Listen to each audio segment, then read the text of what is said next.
All right, let's jump right in. We're going to talk about something that honestly sounds like it defies basic biology, dry fasting.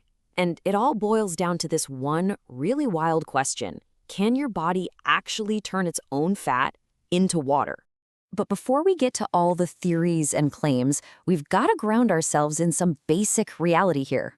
I mean, what actually happens to you when you just stop drinking water, like completely?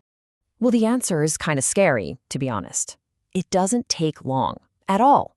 Your body's internal systems starts breaking down way faster than you'd think. We're talking about the first warning lights on the dashboard flashing within just a couple of hours.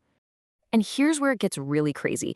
Just look at how fast this all happens. Within the first day, your brain literally starts to shrink. I mean, think about that.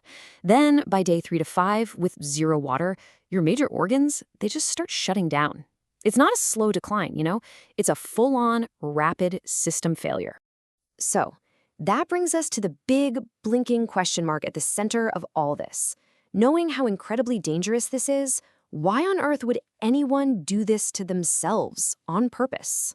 Okay, to even begin to wrap our heads around that question, we first need a quick refresher on just how fundamental water is to us. Let's just quickly cover the basics of why our bodies are so obsessed with H2O. 60%. That's the magic number. On average, that's how much of the adult human body is just water. We're basically walking, talking bags of water. And that's not just some trivia night factoid, right? It is the absolute foundation of everything our body does. And check this out. It shows just how deep it goes. Your brain and your heart, they're about 75% water. To put that in perspective, that's about the same as a banana. Yeah, your brain is as moist as a banana. And even your bones, which you think of as totally solid, right? They're still almost a third water. So what's all this water actually doing? I mean, it's not just sloshing around in there for fun. It's the ultimate multitasker. It's the cushion for your joints, it's the AC unit that powers your sweat, and it's like the body's own personal Amazon Prime, delivering nutrients and hormones exactly where they need to be, right on time. Now, because water is so critical, it makes sense that our body would have a super sophisticated command center dedicated to managing it, right? So let's take a look at how your brain plays air traffic control for your body's hydration. Okay, so the main thing your brain is constantly checking is a fancy-sounding word, osmolality. But all that really means is how concentrated your blood is. You know how much stuff, like salt, is mixed in with the water. And your body is insanely sensitive to this. Get this, a change of just 1% is enough to make your brain scream, "Hey, I'm thirsty." And that 1% change kicks off this amazing chain reaction. First, a part of your brain called the hypothalamus is like, whoa, wait a minute, things are getting a little thick in here. Second, it shoots out a hormone that tells your kidneys, hey, lock it down, stop letting so much water out.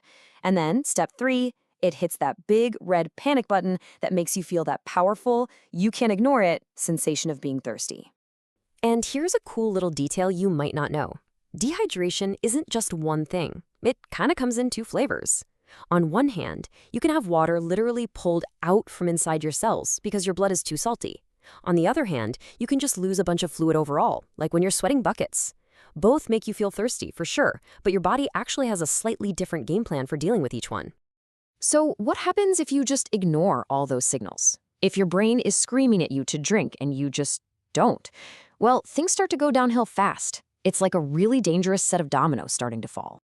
It starts with the stuff you'd expect, right? Dry mouth, dark pee. That's within hours.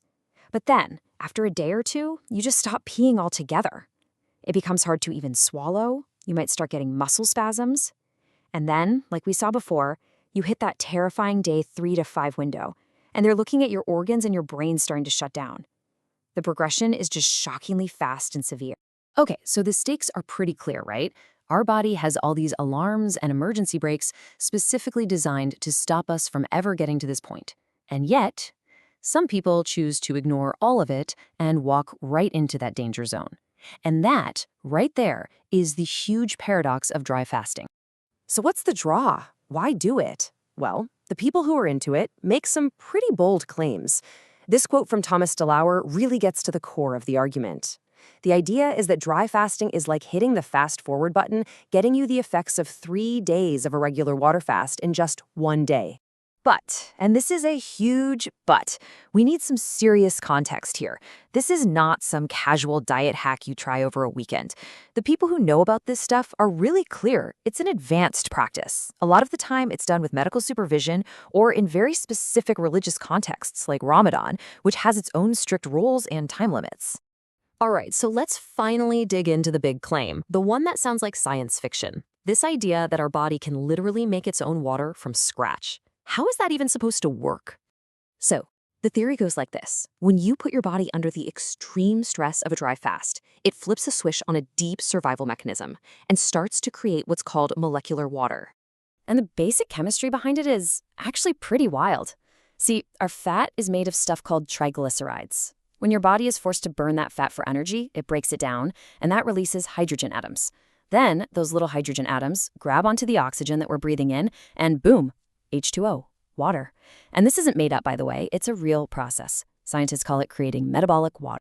But that leads to another big claim you often hear, that this water your body makes is somehow better or cleaner than the water you'd get from your sink. So is there any truth to that? And what's really interesting is that even some of the biggest proponents of this, like the guy we quoted earlier, pump the brakes on that idea.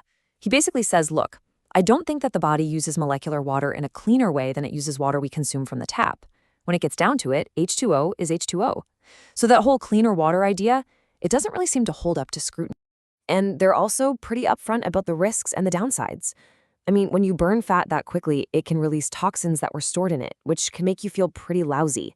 There's also a much higher risk of something called ketoacidosis, which is a really dangerous state where your blood gets too acidic. The message from everyone is crystal clear. This is absolutely not something for beginners to mess with. So when you boil it all down, here's what we're left with. Yes, your body can technically make a little bit of its own water from fat. That part is true.